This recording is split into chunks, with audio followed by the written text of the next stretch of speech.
Hola, un saludo a todas y todas. Mi nombre es María Camila Núñez Gómez y les doy la bienvenida a este nuevo episodio de Academiqueando, un micrófono abierto para la academia.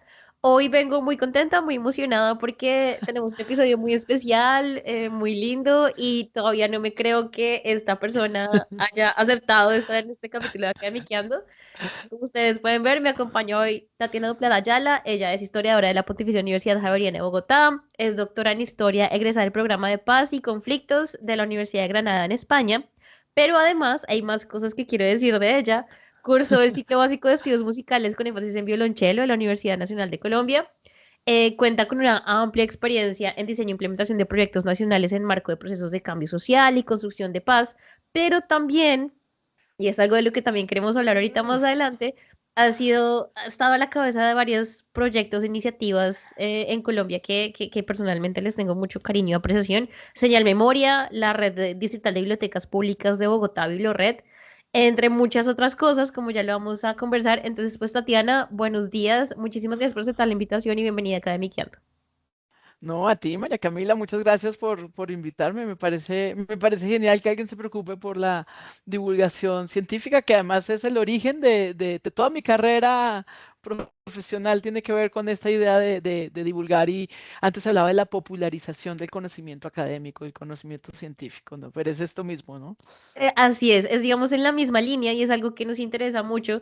Nosotros pues venimos de la academia, pero siempre hemos tenido presente en nuestra cabeza como si vamos a hacer ciencia academia, pues la ciencia académica y academia no se hace solamente con uno solito, sino que se hace con una comunidad y para la comunidad. Y pues es importante hacer esto, hablar y compartir. Y bueno, la razón por la que te invité, entre muchísimas otras, es que en el año 2025, ya no puedo creer que sea el año pasado, se publicó un libro titulado Ucumari, el guardián de la montaña, del sello editorial independiente Anteojos Ediciones, que tú lo tienes ahí, bellísimo ese libro. Eh, Quiero contar que cuando nos conocimos y pues yo me acerqué y me presenté, estábamos en la librería Matorral y tú me llevaste a la librería, me mostraste el libro y me mostraste página por página y me contaste todo lo valioso y lo bello de este libro. Y solamente quiero decir que fue como con una emoción muy grande, con mucho orgullo. Y quiero entonces que me cuentes un poquito. Bueno, tú estuviste a cargo de la investigación, escritura y autoría del contenido del libro y Alejandra Ruiz fue la ilustradora, porque como ustedes pueden ver ahí es un libro ilustrado bellísimo. También acá les dejo en pantalla algunas cositas para que lo vean. Pero entonces Sí. cuéntanos, Tatiana, mira, no es que es un libro bellísimo. Cuéntanos, Tatiana, porfa, ¿cómo fue que llegó este proyecto a tus manos? ¿Cómo fue que tú terminaste como con el encargo, como con las ganas de hacer esta investigación y de escribir este libro, Ucumari, el guardián de la montaña?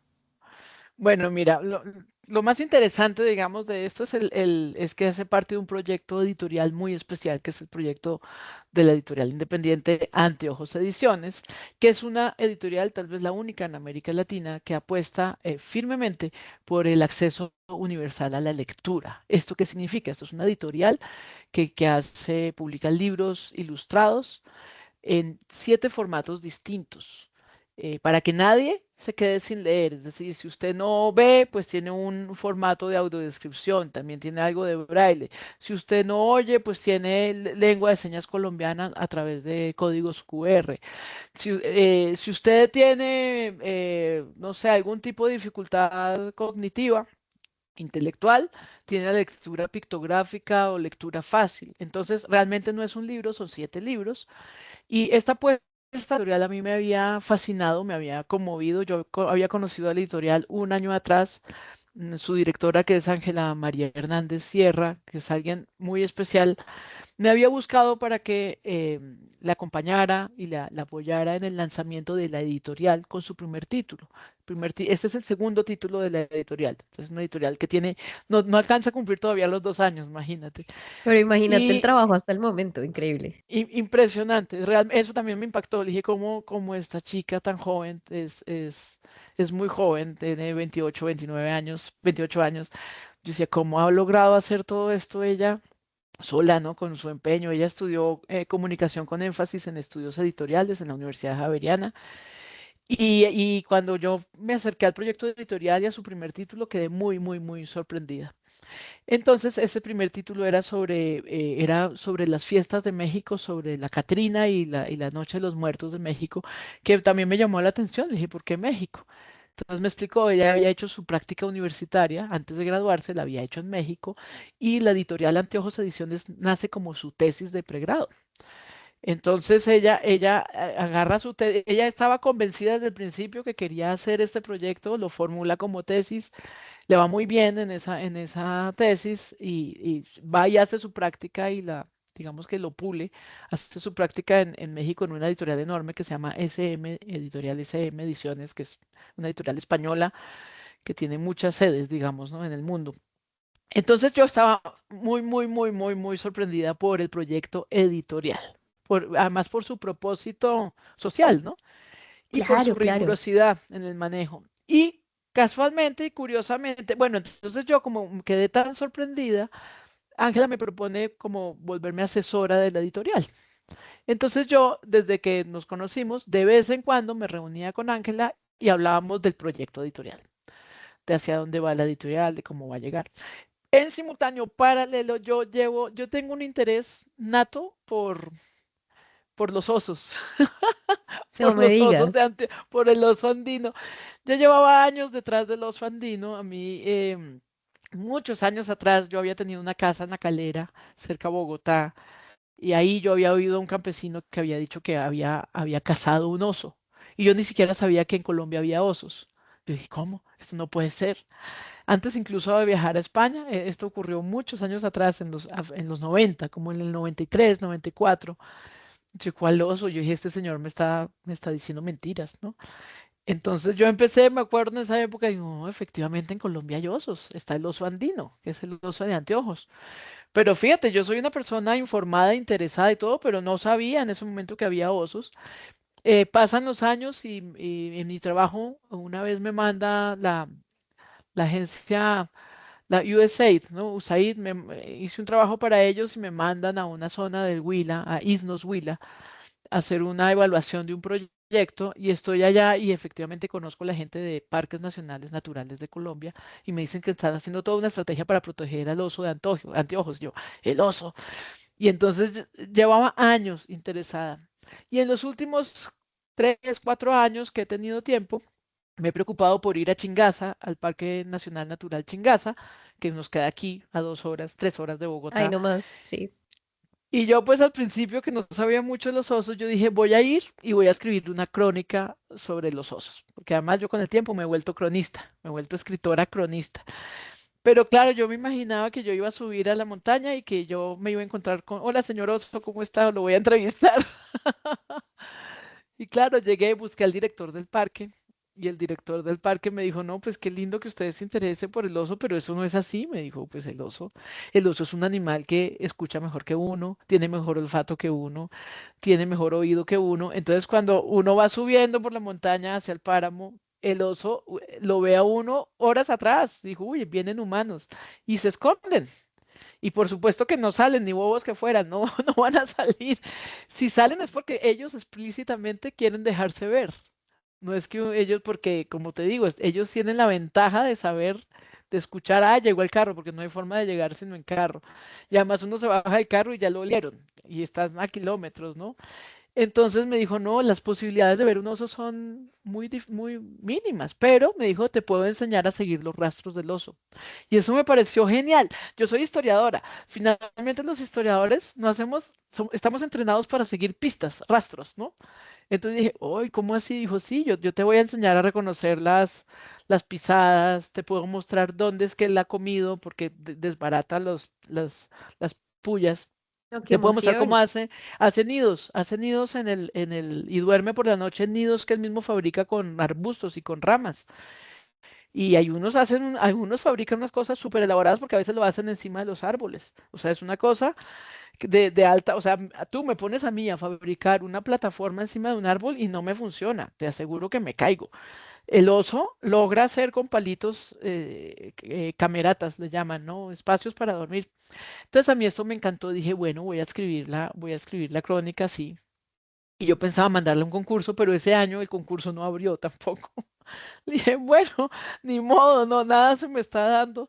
Pero yo aún así seguí con la idea de visitar Chingaza porque yo soy caminante y me gusta ir a caminar. Entonces, el año pasado, en esta época, hacia el 6 hace un año, como el 8 de enero, como el 7 de enero, después, ¡Qué como bien! exactamente como en esta época, fuimos con mi esposo a caminar. Yo le había dicho, no vas a pensar que vas a ver ningún oso. No, no, no seamos ingenuos, le dije yo, vamos a mirar los rastros del oso.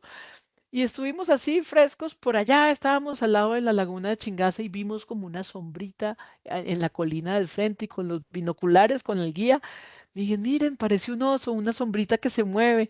Y ya, yo ya estaba feliz. Dije, bueno, esa sombra que se mueve le vamos a llamar oso. Punto. Vimos un oso. Y ya me volvía yo feliz.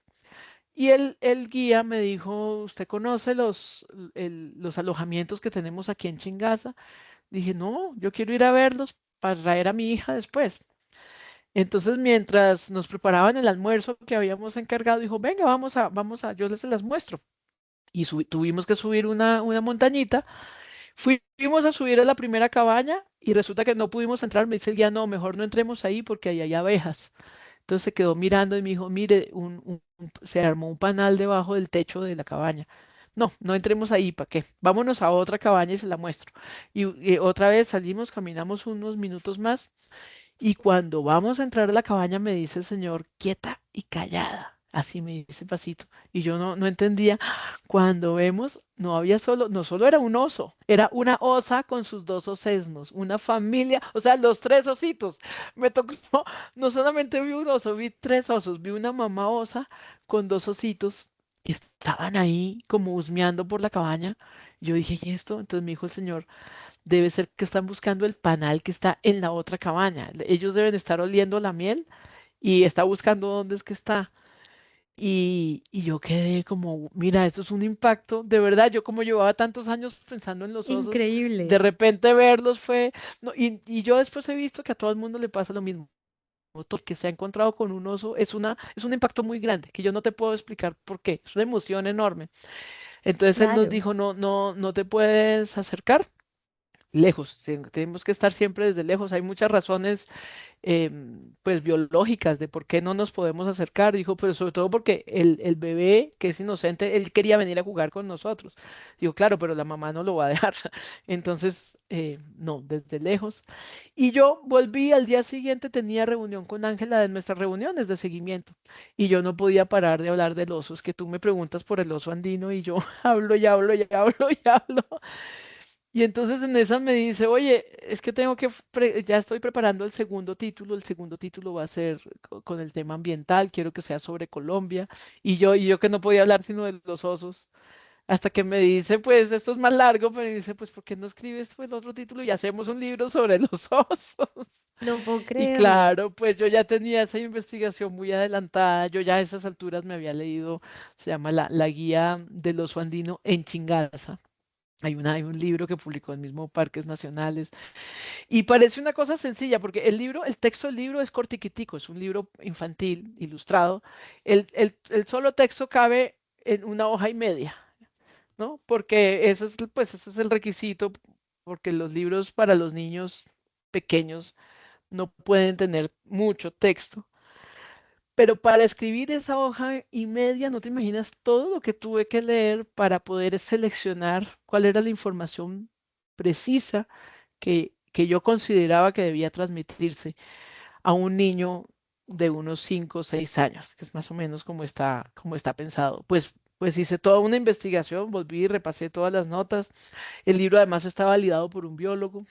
El libro además después lo presentamos a un concurso de divulgación científica, de investigación y divulgación científica que organiza el mismo Parques Nacionales Naturales de Colombia y se ganó el estímulo.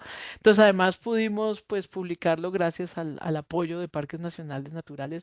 Para mí fue un orgullo enorme que Parques validara porque mi principal preocupación, claro, este no es un libro histórico, pero ahí es donde te sirve la formación como investigadora. Mi principal preocupación era que así fuera muy poquito el texto, todo ese texto tenía que tener sentido y tenía que ser riguroso, Porque si tú vas a ver, María Camila, no hay, es muy poca la literatura infantil en Colombia que trata temas de no ficción. Tenemos un desarrollo de la literatura infantil increíble, tenemos unos escritores y escritoras y ilustradores maravillosos en Colombia en temas de ficción y maravillosos, somos referentes. Pero a los niños colombianos, a la primera infancia, nadie les está hablando de su entorno con rigurosidad. De acuerdo. Hay unos intentos y hay unas experiencias pues más como enciclopédicas, digo yo, ¿no? Hay unas como enciclopedias ilustradas, te muestran cosas de la realidad, pero no hay como relatos que te hablen, que le hablen a los niños de su entorno. Entonces me pareció que era una apuesta divina hablarle a los niños de este páramo que tenemos aquí, que es nuestro, que visitan personas del mundo entero porque es increíble y los mismos bogotanos no lo conocen y los mismos colombianos no lo conocen y cumple una función estratégica porque digamos que brinda unos servicios ecosistémicos claves para la vida Claro. humana y la vida de los animales. Y bueno, por eso terminé. La cosa es que le ha ido tan bien que estamos ahora planeando el segundo. Esto va a ser una serie, definitivamente, una serie sobre parques nacionales naturales de Colombia. Entonces, ahí estamos. No te puedo seguir hablar No, del segundo porque es mala suerte. de acuerdo. No, no, no. Pues Tatiana, primero que todo, felicitaciones por el éxito que ha tenido y qué emoción que se haya convertido en una serie. Estaré súper pendiente. Sí. Y con todo esto que nos cuentas, pues me parece muy emocionante la historia porque yo me la imaginé y de pronto es el sesgo de la academia, yo me la imaginé completamente diferente de cómo había llegado el proyecto a tus manos, pero me parece que es una historia que captura mucho todas las aristas que llevan como a este tipo de investigaciones y de producciones, que además que me parece súper valioso que sea un interés personal en los osos y que luego haya terminado en esto. Sí. Me gusta mucho lo Y, que dices de la rigurosidad. Dime, dime. por ejemplo, una cosa que pasa desapercibida, pero es muy importante, pues no pasa desapercibida. Lo más importante del libro es la ilustración. Un libro ilustrado, la persona que hace la ilustración, pues es quien le da todo. Claro. Todo depende, pues el texto puede ser una maravilla, pero si la ilustración no está bien lograda, no. Y resulta que Alejandra, que es la ilustradora que seleccionó Anteojos Ediciones, pues la primera reunión que tuvimos, yo le dije a Alejandra, mira, Alejandra, vamos a evitar en la medida de lo posible, o sea, no, vamos a evitar asignarle rasgos antropomórficos al personaje. Es un oso. No quiero un oso con corbata, ni con sombrero, ni hablando, ni moviéndose, que es el oso muñeco, ¿no? El oso personaje, el oso yogi, que es el que conocimos todos, que tiene pues una intención. Porque si lo que yo quiero es mostrar el entorno colombiano y ser rigurosa, es un oso de anteojos. Y por eso además Ucumari se llama Ucumari. Ucumari es la palabra en quechua que se utiliza para nombrar al oso. O sea, este es un oso que se llama oso. Así se llama. Y lo que pasa es que oso en quechua. Pero entonces Alejandra, cuando la entrevistan a ella, es difícil porque pues el recurso narrativo del ilustrador es ponerle expresividad al oso como si fuera humano. Es el recurso más fácil. Pero aquí yo dije, no, no puede verse, de ninguna manera puede tener rasgos humanos, no se puede humanizar. Entonces fue un reto enorme para ella y lo logró y lo logró tan bien logrado que de verdad es una belleza, es un deleite estético, ¿no? Y mira cosas Sí. como, mira esta página. No, es Esta que es es la otra cosa que tiene hermoso. el libro, pues es que yo dije, no, hay que hablar de las tensiones sociales Sí, alrededor son niños pequeños, pero le vamos a mostrar la realidad como es. Y ahí hay una tensión terrible. Acababan de ocurrir cuando yo los llegué de incendios. Chingaza, a la semana siguiente ocurrieron los incendios. O sea que cuando escribí el libro estábamos en plena tragedia y los incendios ocurrieron a pocos metros del sitio donde yo había estado caminando, al lado de la laguna de Chingaza. Y mira, pues aquí también hay una cuestión, un mensaje muy claro, ¿no? Aquí hay una pregunta, sobre todo, tampoco estamos demonizando que es que los humanos no pueden llegar allá, pero pues mire lo que está pasando ahí. Entonces, quería hablar de eso, que la rigurosidad no es solo en lo que escribes en el texto, sino garantizar que cuando Alejandra dibujara ese cenecio de páramo fuera exactamente como el cenecio de páramo. Y ese frailejón sea el de Chingaza, porque hay hay casi 100 variedades de frailejones, son como 90 y pico. Uno llama eso frailejón, pero son muchísimas las especies de frailejones y en el páramo de Chingaza hay unos sí y otros no. Entonces no era frailejones, no, es que es ese frailejón. Entonces nos dimos a la tarea de averiguar además cómo se llamaba ese frailejón, por qué está ahí en Chingaza y brindarle a los autores pues una información precisa. Tanto que después se agrega, tenemos un glosario científico Sí. donde están pues los nombres científicos, los nombres comunes y pues una pequeña reseña de cuál es la función ecosistémica de cada una de esas especies. Entonces, bueno, estamos muy orgullosas todas, somos Claro mujeres que todas. sí, no. Y de nuevo, cuando yo te conocí el libro, me pareció una apuesta lindísima porque como tú lo dices, es un libro para niños, está ilustrado bellísimamente, pero igual como lo mencionas ahorita, en la ilustración, en su edición y pues claramente en la investigación y la escritura se nota que quiere comunicar que es para niños, pero toda esta rigurosidad que está detrás es muy importante porque, como tú lo dices, son niños y niñas muy chiquitas, pero hay que decirles, ¿no? Y me parece muy lindo esto que dices, que es un oso que se llama oso. Me parece espectacular. Pero también quiero hablar un poquito entonces del estilo y de pronto también podemos hablar un poco de los retos que esto trajo, si trajo alguno, porque puede que no haya habido retos. Está escrito en prosa poética. Eh, Sí. y, y no sé si eso también viene como con el impulso de que sea para niños y niñas o cómo fue plantear primero esa investigación, como tú lo decías, cuánto leí para una hoja y media, pero además una hoja y media que es para niños y niñas, que quiero que diga la verdad, que sea riguroso, que haga preguntas, bueno, que cuestione y además en prosa. O sea, ¿cómo fue eso? Y que sea bonito, que sea Exacto, una exacto. experiencia estética, sí. Bueno, eso tiene que ver con otra cosa. Yo soy columnista del Espectador. Llevo, como columnista llevo 5 años, 5 años ya. Primero en el Nuevo Siglo, luego en El Espectador. Empecé como columnista del Nuevo Siglo en plena pandemia. Cuando arranqué como columnista, el director del Nuevo Siglo me dijo, bueno, Tatiana, yo le ofrezco un espacio en el Nuevo Siglo para que usted haga una columna de opinión política. Y yo me quedé pensando y dije, tantas columnas de opinión política que hay. Y yo dije, Juan Gabriel, se llama Juan Gabriel Uribe, un hombre muy especial. Le dije, yo le hago otra propuesta, yo le propongo, yo quiero hacer una columna de opinión poética. Pero, ¿cómo es eso? Le dije, pues sí, me dije, en vez de política poética, es decir, yo quiero mirar la realidad, pero con un sesgo poético y mirar las cosas que pasan en la coyuntura, lo que pasa en el día a día, pero verlo a través de la poesía, a través de las metáforas, a través de... Yo no soy poeta, pero pues yo soy artista, yo estudié música toda mi vida, he leído, he escrito, yo todavía no me nombro completamente escritora, soy más una narradora, digamos, ¿no? En el sentido de que yo no hago literatura, pero sí tengo una sensibilidad artística sin duda formada de toda la vida, eh, con la música y una sensibilidad sonora, auditiva. Entonces, para mí el texto tiene que sonar musicalmente. Si no suena musicalmente, no siento que lo estoy escribiendo yo. Entonces, empecé desde hace 5 años a intentar escribir estas columnas y fíjate que he ido elaborando un estilo propio sobre cómo hablar de la realidad. Ah, por cierto, hoy tengo mi columna al aire y no la he publicado. Ay, ay Dios, cómo hablar de la realidad en tono poético, ¿no?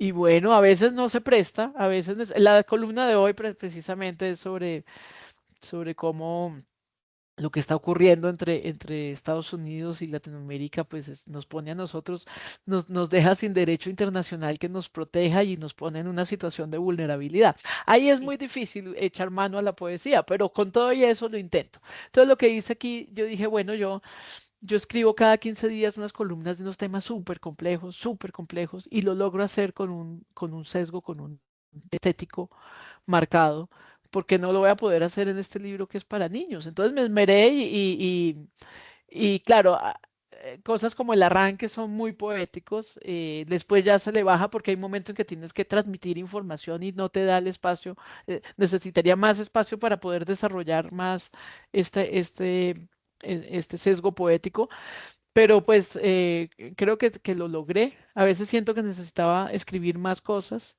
pero pues como te digo, eh, el género mismo y el público lo limita a uno en el que no puedes decir tanto, porque si no, no le queda nada a los niños, ¿no? De acuerdo, de acuerdo. Muchísimas gracias por eso. Creo que es un aporte interesante porque, claro, entre estos retos o cosas difíciles es como uno quisiera escribir más, uno quisiera decir más, pero creo que el formato también te dio la oportunidad de explotar esas posibilidades de qué es lo que quiero decir y se logra hacerlo.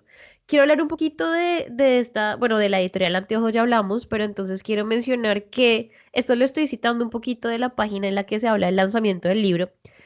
Ukumari es una invitación a leer sin barreras y con todos los sentidos, ya que fue desarrollado en 7 formatos accesibles de diseño universal con ilustraciones, animación digital con subtítulos y efectos sonoros, narración con autodescripción, lengua de señas colombiana, glosario ilustrado y pictogramas. Y además incorpora braille y un glosario científico que ya no lo habías mostrado, haciendo esta obra una propuesta interdisciplinaria y completamente accesible. Y como lo mencionas, trabajar en un equipo pues de diseñadoras, investigadoras, biólogas, artistas, editoras. Em, ¿Qué tan importante o, bueno, qué tan importante no es la pregunta que quiero hacer? ¿Cómo ves el lugar de esta accesibilidad en el libro y cómo nos gustaría, cómo podemos hacer que esta accesibilidad se traduzca a otras cosas, especialmente de pronto a la academia, que digamos es Sí, el tema en el que estamos, digamos, alrededor del que estamos hablando? ¿Cómo ves el tema de la accesibilidad partiendo de la experiencia con este libro y la editorial? sí, para mí ha sido muy novedoso. Yo no sabía nada de este tema Oh, cuando había dirigido Biblored. Cuando fui gerente de Biblored, me enteré por primera vez de la cantidad de barreras que tienen las personas para acceder y de la población tan grande que tiene limitaciones para acceder. Ese cuento de que son minoría no es cierto, no es para nada cierto. La variedad enorme de situaciones, de dificultades, de condiciones es enorme y hace y aleja completamente la lectura de una porción enorme de la población. Lo primero que quiero decirte es que mira el equipo. Eso no es, normalmente los libros los hace la escritora, la ilustradora y la editora y ya, pues no, esto es un y sí, equipo de muchísimas personas, también hay hombres. Está, por ejemplo, está el, el, el, la persona que le da la voz a Okumari en la animación, Calvache, es un hombre increíble, le dio además una personalidad al oso. Uno puede entrar aquí a través de los códigos QR, puede entrar a la versión de la animación digital y lo puede escuchar ahí. Está también Alejandro que hizo la audiodescripción, que narró la audiodescripción. La audiodescripción es que para las personas que no ven, no solamente les leen el texto que yo escribí, sino un locutor les describe lo que se ve en la ilustración para que accedan a toda la experiencia estética. Entonces, bueno, es un montón de gente. Todos ellos han trabajado durante muchos años en hacer más accesible el mundo. Quiero destacar especialmente a María Eugenia Reyes. María Eugenia Reyes es educadora especial, es la persona que se encargó de la adaptación a la lectura con pictogramas y lectura fácil, que son los formas que ella probó, incluso validó con población que está en algunos lados del espectro de la neurodivergencia, con personas con autismo, con síndrome de Down, y fue muy, muy, muy especial y muy emocionante para mí ver cuando ella, porque este texto todo se validó antes de publicarse. Ella fue, lo probó y ver a estas personas, eran adultos con autismo, que eran capaces de leer solos. Eso no, nunca, para muchos era la primera vez que habían podido leer solos, sin que nadie les leyera. Te voy a mostrar. La lectura con pictogramas tiene pues una técnica. Esos pictogramas son diseñados por una diseñadora especializada en eso. ok. Sí, les hizo una colombiana desde Alemania. No es la misma ilustradora del otro texto, tiene una técnica, digamos, ¿no? Y ellos arrancaron en la validación a leer solos por sí mismos. Fue una cosa súper emocionante, súper, súper, súper emocionante. Para mí ha sido el descubrimiento de todo un universo.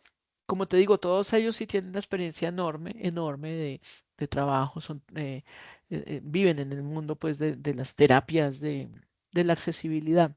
Pero por estar cerca a Ángela, estos 2 años, año y medio, pues he descubierto yo lo mal que estamos en Colombia en cuestión de accesibilidad, empezando porque no hay una interiorización de este problema en la cabeza de la gente.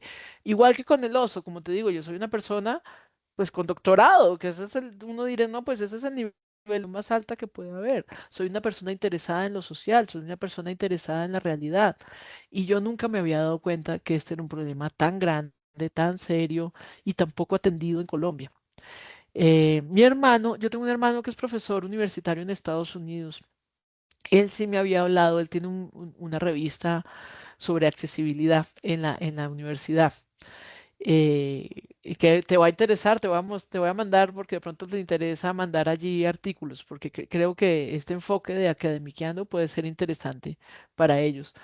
Y él sí él me había hablado y me había mostrado, digamos, como el interés de su universidad, la Universidad Estatal de Minnesota, por hacer accesible el conocimiento a sus estudiantes con discapacidad. Y entonces también yo ya había visto, esos eran como pequeñas pistas, pero yo solo hasta este momento, digamos, me enfrento a esta realidad y mi conclusión es que hace falta muchísimo trabajo. Esta editorial es la única que existe en Colombia que está haciendo esto. Claro, es que es costosísimo. ¿Qué pasa? Si ya te mostré esa lista, son 15, 16 personas haciendo un libro. Pues claro, el libro, además, parte del problema del tamaño de la extensión del texto es que si lo hago muy largo sale muy costoso también imprimirlo porque no es solo el texto que yo escribo, sino la adaptación a los otros formatos. O sea, aquí Claro. tienen que estar contenidos todos los formatos. Entonces, eso también es una limitante muy grande. Los empresarios, digamos, la gente que echa cuentas dice, uy, no, me sale caro. Por eso es tan valiosa la apuesta que hace Ángela María Hernández al estar empeñada en hacer esta editorial y lo va a lograr. Yo creo que va a ser una gran cosa para América Latina contar con esta iniciativa. Completamente. Y creo que vale mucho la pena, como lo has hecho hasta el momento, rescatar, perdón, mi gato, rescatar el trabajo que ella está haciendo y que ha hecho y que seguramente va a seguir haciendo, entonces estaremos pendientes. Y sí, como completamente de acuerdo que es un trabajo que apenas está tal vez tomando protagonismo y debería tener mucho más y como estamos empezando como con esa tendencia que es muy importante la accesibilidad. Bien, también quiero hablar contigo precisamente con todo esto que hemos estado conversando sobre la academia. Conversábamos antes de prender cámaras y micrófonos un poco sobre tu trayectoria académica, profesional, y lo que quiero conversar alrededor de eso es de pronto ya desde una perspectiva muy personal y en tu trabajo, de qué manera la academia necesita salirse de su propio nicho, digámoslo así, y de qué manera podemos mostrar, y es importante mostrar que el trabajo académico, el conocimiento científico, la academia, es mucho más que solamente o el artículo o el libro o, por ejemplo, un título de doctorado. Eh, ¿Cómo es que esto te ha ayudado, por ejemplo, a ti a nutrirte en tu carrera profesional? Que ya hemos visto que no solamente es de escribir libros, que por supuesto tienes tus publicaciones académicas muy importantes, sino más allá de eso, eh, y te ha llevado, digamos, a, que eso me parece también súper importante, diversificar ese camino profesional con Señal Memoria, Bibliored, USAID, la academia, el periodismo, bueno, todas estas cosas. Sí. Cuéntanos un poquito de eso.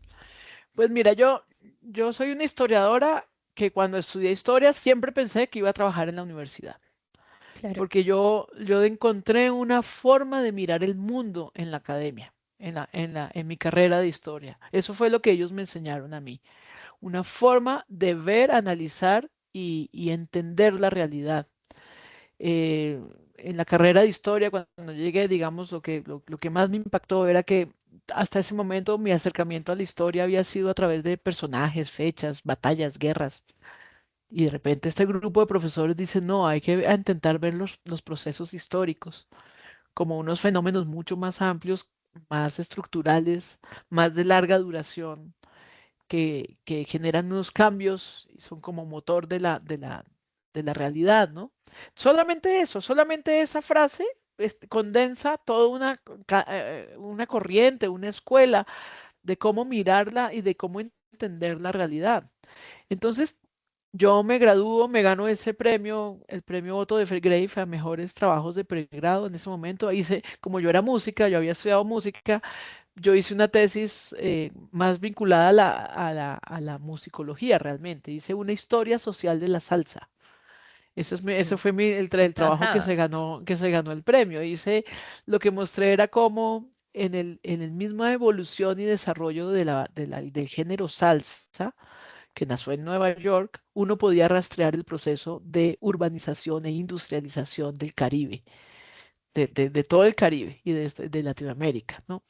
Entonces yo decía, de la música campesina que uno le oye a Celina y Reutilio, al septeto cubano, allá la orquesta de salsa, pues uno podría rastrear eso, refleja, ese cambio musical de la música refleja un proceso de industrialización y urbanización y modernización, digamos, de la realidad latinoamericana.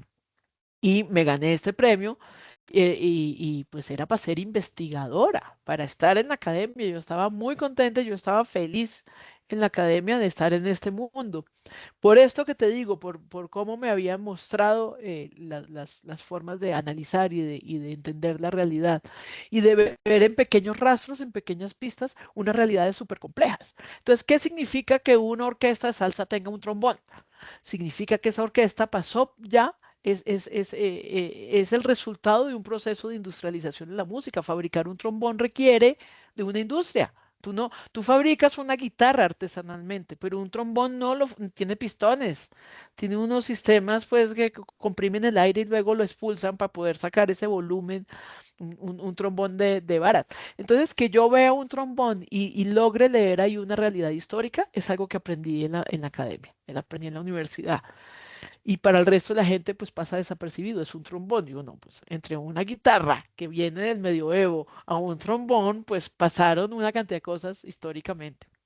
Entonces, pues ese era mi plan, pero cuando ya estoy como en la mitad de la carrera, yo entro a trabajar al Instituto Colombiano de Cultura, Colcultura, y me tocó un momento increíble en la historia de Colombia, y es que acababan de reformar la Constitución. La Constitución permitía que comunidades organizadas fundaran medios de comunicación y se crea la categoría de radio comunitaria. Y al Instituto Colombiano de Cultura, que luego se vuelve Ministerio de Cultura, le otorgan esa responsabilidad de acompañar a las comunidades a crear estas emisoras.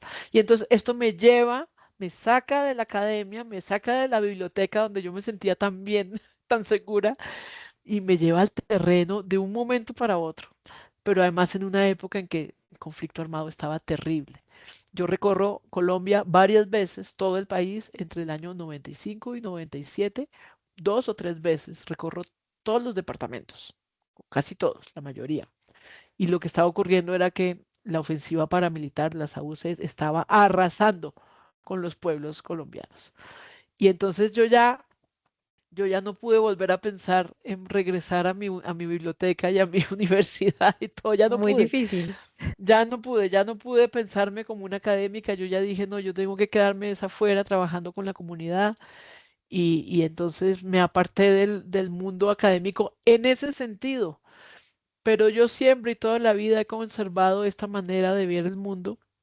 Siempre he intentado ser como un puente, una traductora entre las cosas que se producen en la academia y la divulgación. Entonces yo sigo leyendo textos académicos. Por ejemplo, tú vas a ver a mí el año pasado, Siglo del Hombre, es Siglo Ediciones, ¿no? Que me manda a veces, porque mi primer libro lo publicamos con Siglo y tengo una relación cercana con ellos. Sí, sí, sí. Ellos me mandan libros y yo los leo y a veces los comento en eventos, en podcast de ellos y cosas. Y yo sigo leyendo textos académicos, aunque no publico artículos académicos, aunque no es... Ahora vuelvo a enseñar en la universidad, voy a estar dando una clase en la maestría de comunicación pública de la Universidad de La Sabana, pero digamos que no soy una académica, no soy una investigadora.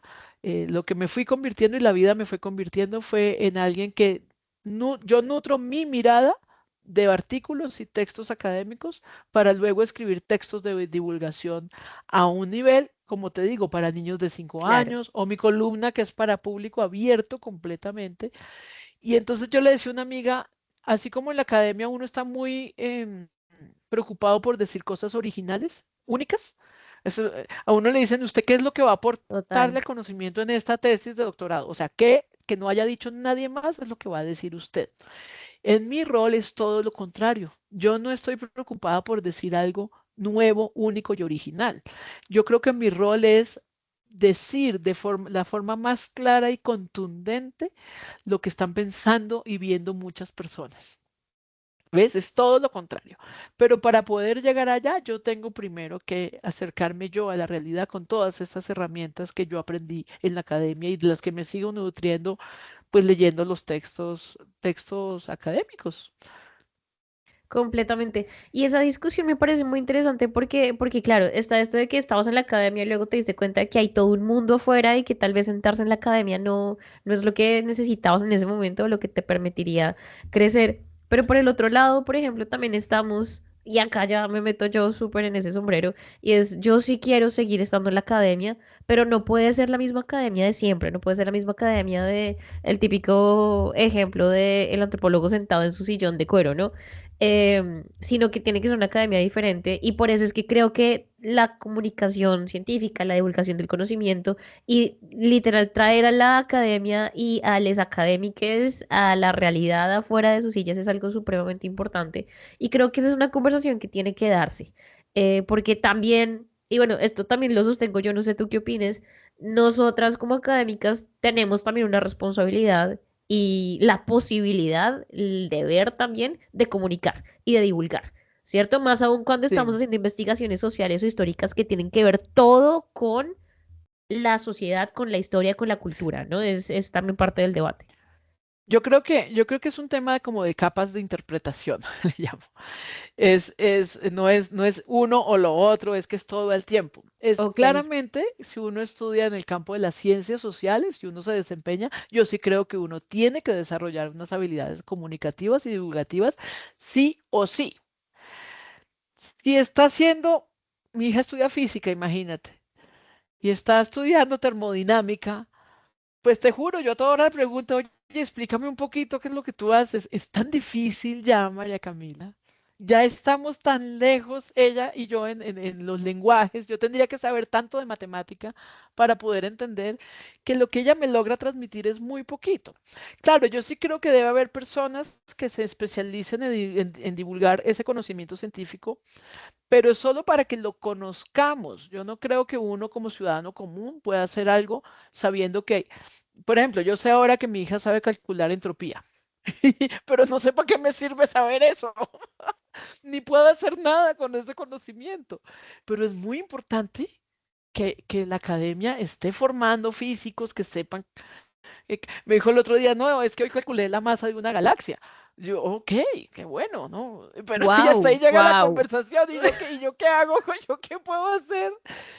Bueno, yo qué puedo hacer, sí, yo hablo, yo tengo estas conversaciones con mi hija y yo cuelgo y yo digo, bueno, calcular la masa de una galaxia sí lo pone a uno existencialmente en un lugar muy preciso. Te recuerda lo poquito que somos nosotros como humanos al lado del universo.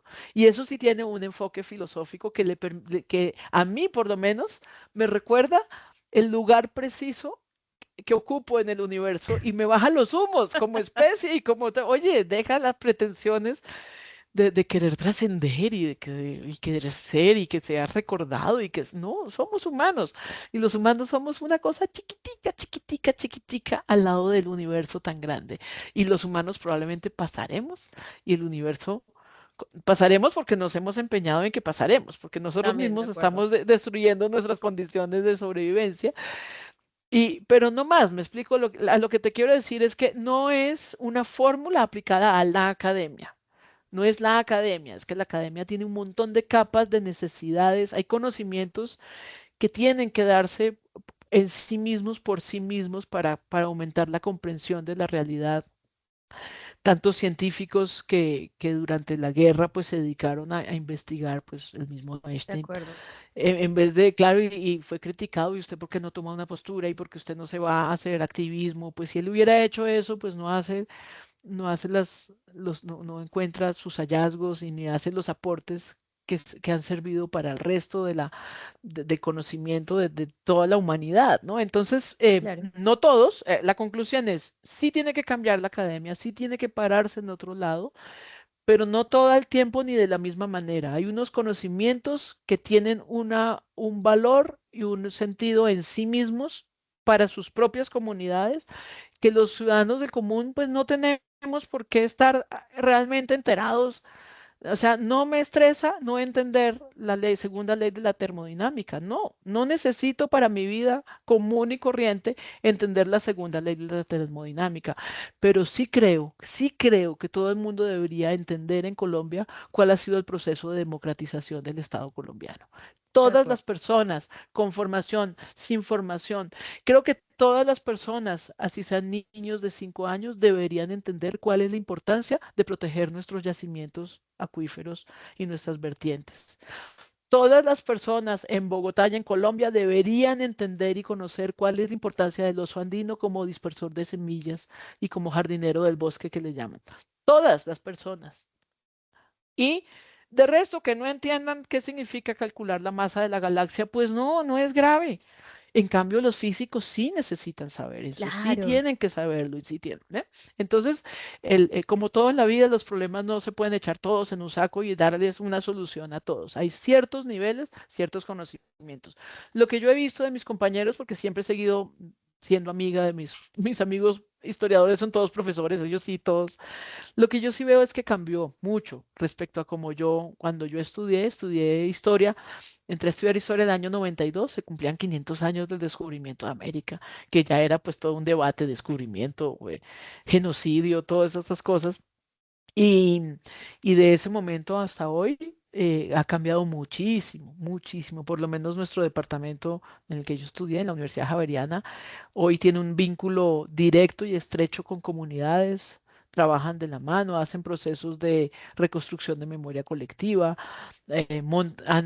sé que han acompañado procesos de creación de museos comunitarios divinos, divinos, procesos de sistematización de archivos comunitarios y populares. Entonces, eso ha ido cambiando. También creo que es un desperdicio tanta investigación que se queda en el anaquel de la revista para que tú me cites y yo te cite y ya tenga más puntos en mi, en mi puntaje o en mi salario, lo que sea que se da. Eso creo que es perverso, esa tiranía que se ha impuesto de que te valoran por la cantidad de veces que te Sí. citan y la cantidad de veces que tú citas y la cantidad de artículos que publicas. Entonces esa gente es súper experta en reciclar artículos para publicar mucho, para que pues entonces tener más puntos. Todo eso me parece que es una deformación del espíritu académico Sí. que no le apunta, no enriquece la comprensión de la realidad, sino que crea es un sistema que se autoalimenta, se retroalimenta a sí mismo y es perverso. Y eso le ha quitado legitimidad a la academia. Pero bueno, Sí. esa es como mi conclusión, ¿no? No, pero muchas gracias. Creo que definitivamente es una conversación que se tiene que dar y creo que la diferenciación que tú haces entre, bueno, ciencias sociales y de la academia como todo es muy clave y muy importante. De nuevo, sí, es una conversación también que se tiene que dar mucho. Y hablando un poco de esto último que mencionabas, ya se nos está acabando el tiempo, pero sí quería aprovechar para mencionar algo que me parece muy interesante y es también de dónde sacamos la información para nuestro trabajo, tanto en la academia como por fuera de la academia. Lo llevo un poquito a la historia que nos contabas, que siempre te han gustado los osos y ya habías leído un poco de los osos y fuiste a ver osos y fuiste a caminar. Pero entonces también, por ejemplo, este trabajo de señal memoria, de recuperar audios, videos, también de que tú puedas usar en historia o en ciencias sociales un objeto, un museo, Las un relato fuentes, oral, las fuentes. Creo que eso también es algo importante para rescatar en que el trabajo, no solamente, por ejemplo, con Okumari, con este libro, con la comunicación y divulgación de la ciencia, sino también como con el trabajo que se quiere hacer de manera rigurosa para la academia, para la cultura, para el periodismo. Creo que también hay que rescatar estas materialidades diferentes y las fuentes y cuáles son esos rastricos que tú nos mencionabas pues también. mira que aquella tesis que se ganó el premio en el 96, que se llamaba La identidad latina en el desarrollo histórico de la salsa, me acuerdo se llamaba. Lo que hizo que se ganara el premio lo que premiaron fue la innovación en el uso de fuentes no convencionales, porque la tesis estuvo centrada en que en vez de usar documentos escritos, utilicé grabaciones. La música como fuente de la historia, lo que se oía, y no la grabación, no el disco como disco, no el disco, el Sí, sí, objeto, sí. era lo que sonaba. lo que sonaba, porque yo tenía las herramientas para decir, esto está sonando con esta composición instrumental y entonces me está indicando un periodo histórico específico. O sea, es distinto, como te decía, el septeto cubano, al grupo campesino, a la orquesta de salsa que ya está mezclada con sus trombones, con sus metales, con sus vientos, con sus... Entonces, todo esto fue una apuesta desde el principio por diversificar las fuentes de la historia y lo que hice en Señal Memoria, pues fue eso también, plantear el archivo como un archivo donde se preservaban primarias para la investigación, donde se valore, bueno, el cine viene siendo valorado hace rato como fuente, eso es el trabajo que ha hecho la Fundación Patrimonio Fílmico Colombiano, de la cual también soy muy cercana. Hace poquito escribí un libro para ellos que es súper bonito, a partir de las películas en las que participaron 4 mujeres pioneras del cine colombiano. Yo escribí un texto que se llama así, Con su mirada, 4 mujeres pioneras del cine en Colombia. Pero el video no ha sido para nada valorado. La televisión no había sido valorada como fuente para la investigación histórica y lo que hice en Sean Memoria fue plantearlo como un archivo que nutriera no solo la producción audiovisual, sino la investigación académica para acceder y entender la realidad. De eso se trata todo, que hay rastros, que la realidad está llena de pistas y rastros que me están indicando más de lo que a simple vista se ve. Claro, de acuerdo. Bien, increíble. Pues Tatiana, otra vez muchísimas gracias por el tiempo, por la disposición, por toda esta conversación tan increíble que hemos tenido, que nos deja también pensando muchísimas más cosas, y pues por apoyar este proyecto de Academiqueando. Muchísimas gracias. Felicitaciones otra vez y muchos éxitos con todo lo que venga en el futuro. Quedamos acá con los brazos abiertos, por supuesto. No, a ti muchísimas gracias, María Camila, y gracias por tener este espacio y por interesarte en este tema que es tan importante, ¿no? Que es tender un puente entre la investigación académica y el público De acuerdo. para hacer de alguna manera más cercano el conocimiento al público en general. De acuerdo. Gracias a ti. Tatiana, solamente una última pregunta, de pronto, si nos quieres dejar una red social o un correo electrónico para quienes de pronto te quieran seguir o seguir tus proyectos. Sí, sí, acabo de abrir, no lo tenía abierto al público, acabo de abrir el Instagram porque es que va a ocurrir una cosa que, que es una Spoilers. sorpresa. Sí. Y es que le compuse al libro Kumarí 4 canciones, unas canciones, y voy a estar en el Festival Centro este próximo 31 de enero. Voy a estar en la franja familiar cantando voz y guitarra, cantando mis canciones, que son pues como un complemento musical de la historia de Ucumarí, digamos, del Increíble. relato de Ucumarí. Entonces, por ese motivo abrí el Instagram porque pues claro, la gente me ve en el cartel y luego no tiene como a dónde ir. Entonces está el Instagram, está todo con mi nombre, Tatiana Duplat. No existe nadie más en el mundo que se llame Tatiana Duplat, solo existo yo. Tengo Instagram, tengo el Facebook, que es para las tías, pero pues somos un montón de tías. Ahí está.